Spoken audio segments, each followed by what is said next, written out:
So you want to raise $1 million. Well, let's chat about that. Let's get into some of the fundamentals on how to do a successful raise. But before we get into that, let me say this. This chat, this seminar, this is for people who want to build a company and raise money for it. Or you're interested in the startup and venture capital space and want to learn more. If neither one of these two categories is you, no problem, no offense, but you can bounce. It's not going to be very interesting for you. There's probably a better seminar for you to take part in. And so I don't want to take any of your time that you could be doing, that you could be using to learn something else and taking part in a different conversation. However, if you are one of these two people, then this is a chat for you. Do not hesitate to ask questions along the way. I'm here for you.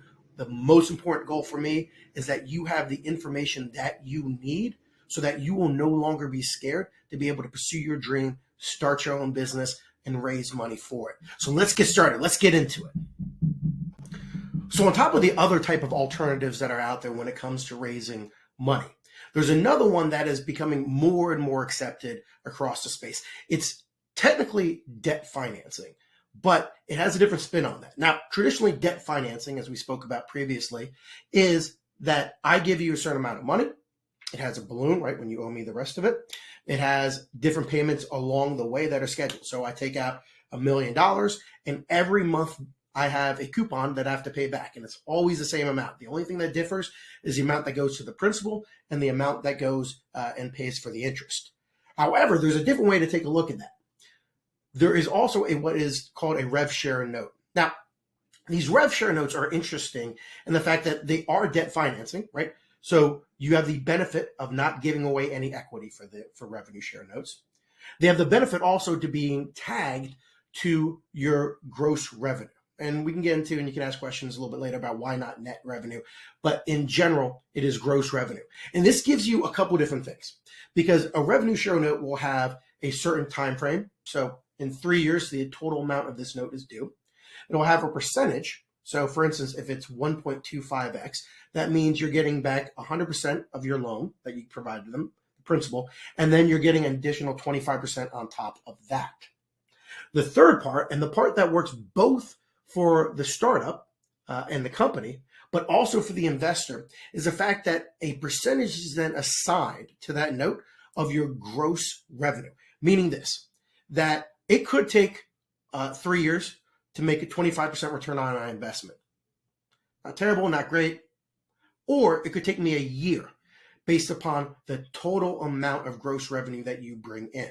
So as an investor, it could be highly, highly interesting for me to be able to make this amount of money. And for you as the company, as the founder, it could be very advantageous because if you make $1 million in 1 month, well, you pay that share of that $1 million of that month. And if you make zero the next month, well, you pay $0 out because you made no money.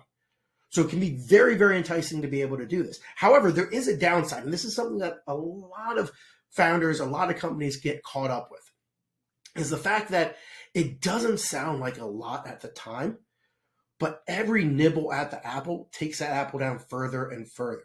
And when you assign something to the effect of 10% of my gross revenue is going to be going out to these RevShare Note holders every month, every quarter, it takes some pretty hefty bites out of what you're bringing in and can really hurt your cash flow, especially if you're doing this at a higher level, right? It's kind of like credit card debt, right? You do it just a little bit, you can handle it, do a little bit more, do it a little bit more, do it a little bit more.